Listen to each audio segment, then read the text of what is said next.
നമസ്കാരം. Raf talks ഫുട്ബോളിലേക്ക് ഏവർക്കും സ്വാഗതം. ഇന്നലെ ലാലിഗയിൽ നടന്ന മത്സരത്തിൽ വിജയം നേടാൻ വമ്പന്മാരായ റയൽ മാഡ്രിഡിന് കഴിഞ്ഞിരുന്നു. ഏകപക്ഷീയമായ ഒരു ഗോളിനാണ് എതിരാളികളായ മയോർക്കയെ അവർ പരാജയപ്പെടുത്തിയത്. പ്രതിരോധ നിരയിലെ സൂപ്പർ താരമായ റൂഡിഗർ നേടിയ ഗോളാണ് റയലിന് ഇന്നലത്തെ മത്സരത്തിൽ വിജയം സമ്മാനിച്ചിട്ടുള്ളത്.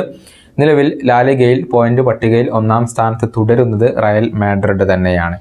കഴിഞ്ഞ ഇന്റർനാഷണൽ ബ്രേക്കിലായിരുന്നു അർജന്റീനയുടെ പരിശീലകനായ സ്കലോണി സ്പാനിഷ് താരമായിരുന്ന പാബ്ലോ മഫിയയെ സ്വന്തമാക്കിയിരുന്നത്. നിലവിൽ മഫിയോ അർജന്റീനയുടെ താരമാണ്.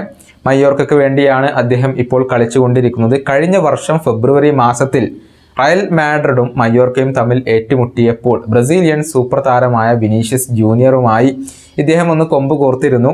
വിനീഷ്യസിനെ കരയുന്ന കുഞ്ഞ് അഥവാ ക്രൈ ബേബി എന്ന് വിളിച്ച് പരിഹസിക്കുകയായിരുന്നു അദ്ദേഹം അന്ന് ചെയ്തിരുന്നത്. അത് ഇന്നലത്തെ മത്സരത്തിനിടയിലും സംഭവിച്ചിട്ടുണ്ട്. രണ്ടുപേരും ഇന്നലത്തെ മത്സരത്തിനിടെ പലപ്പോഴും മുഖാമുഖം വന്നിരുന്നു. ഫൗളിന് വേണ്ടി റഫറിയോട് വിനീഷ്യസ് ജൂനിയർ വാദിക്കുന്ന സമയത്താണ് മഫിയോ വിനീഷ്യസിനെ ഒരിക്കൽ കൂടി പരിഹസിച്ചിട്ടുള്ളത്.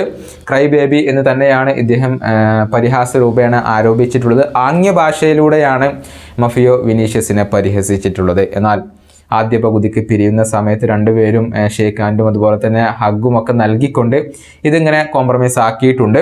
വിനീഷ്യസ് ജൂനിയർ കുറച്ചു കാലം പരിക്കിൻ്റെ പിടിയിലായിരുന്നു. അതിൽ നിന്ന് മുക്തനായിക്കൊണ്ട് ഇപ്പോഴാണ് അദ്ദേഹം തിരിച്ചെത്തിയിട്ടുള്ളത്. ഇനി അടുത്ത ലീഗ് മത്സരത്തിൽ അൽമേലിയയാണ് റയൽ മാഡ്രിഡ് നേരിടുക. ഈ വീഡിയോയുടെ അവസാനിപ്പിക്കുന്നു. വീണ്ടും കാണാം.